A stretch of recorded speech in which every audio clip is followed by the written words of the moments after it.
Hello everybody, this is Toys R Us, and for this special Generation 1 figure showcase we're going to be looking at the 1989 Micromaster playset. This is Skyhopper. So we're going to have a quick look at the packaging that he came in. We're going to have a detailed look at him in both of his modes. We're going to see how you can use, I say, them as playsets and indeed use other Micromaster figures.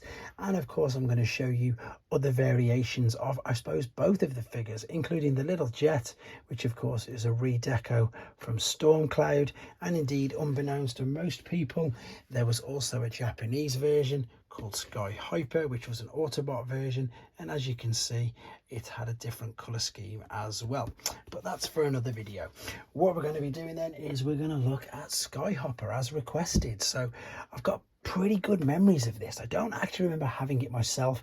I've got friends who definitely had this, and this was one of, I suppose, the better Micromaster play sets that I do remember, as I say, spending time playing with, to be honest, because the Micromasters obviously was the tail end of the Transformers in the UK. Before we have a quick look at the figures, this is the packaging for people who are after one boxed and complete. This is the packaging. You've got, again, a product image there of him in his jet, sorry, in the helicopter, and then you've got an actual artist impression of the base. But there you've got, again, product images of the transformation process. Now the back was a little bit boring compared to some of the other G1 boxes. The battle scene is basically just Skyhopper's, I suppose, arch enemy, his nemesis, which is Ground Shaker, which funnily enough there's videos of him on this channel. And then there's a little bit of a bio there about Skyhopper, and his tech spec is there as well. If you are looking to get one complete, that is the outer packaging, and the inner packaging looks like this, and it's just the helicopter fits in there and all the rest of the stuff fits around the side, including, so he's got 3 ramps. The 3 ramps are attached via the front and the 2 sides in base mode. 2 small guns which come there and are attached in the helicopter. I'll show you in a second. That's attached to the front of the helicopter, that's on the underside, and this part is inside the helicopter, which is where the robot stands on, because as you can see there's a little I suppose just a teeny little peg, and at the bottom of his feet, or in between that slot there, you can attach him in robot mode. And if you press down, I don't want to press too hard because it's not supposed to be that side, and I'm leaning over, he will balance. Oh, you can't even see that.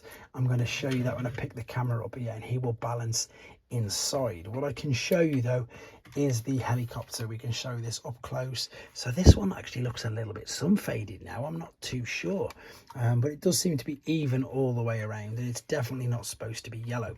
These are the 2 guns I was on about that fit on the side. The rotor blades do come off, so these are quite often missing, and I suppose the biggest problem with these would be corroded screws and corroded hinges, because all of these, as you can see, fold out, etc., to make the actual base. The guns and all the weaponry, again, they just come on and off, and again, as I say, you can just attach them. The good thing about this is, even if it's missing most of the guns, I suppose all you really need is the rotor blades, but even if it's missing that, you can still sort of display it.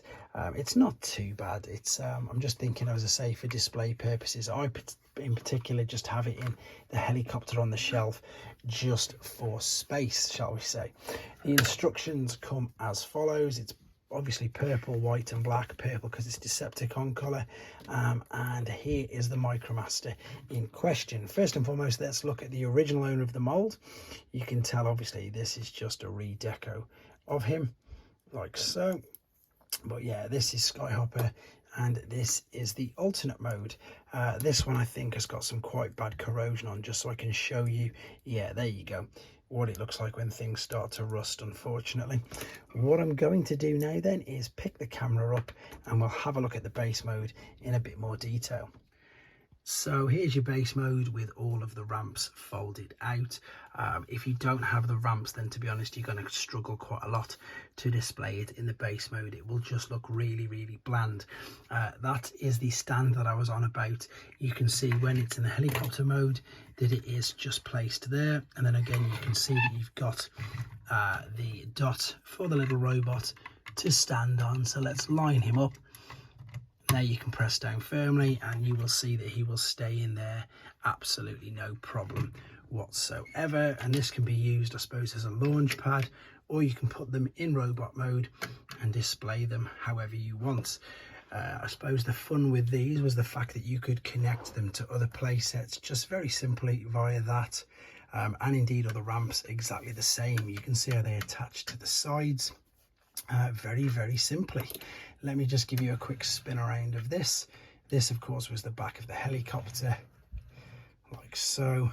And then in fact I'm going to load up a very quick transformation tutorial as well, because obviously with this I'm lucky enough to have them in both of their modes just so you can see them. But there you go, that was a very quick Generation 1 showcase of Skyhopper. Thanks for watching, take care.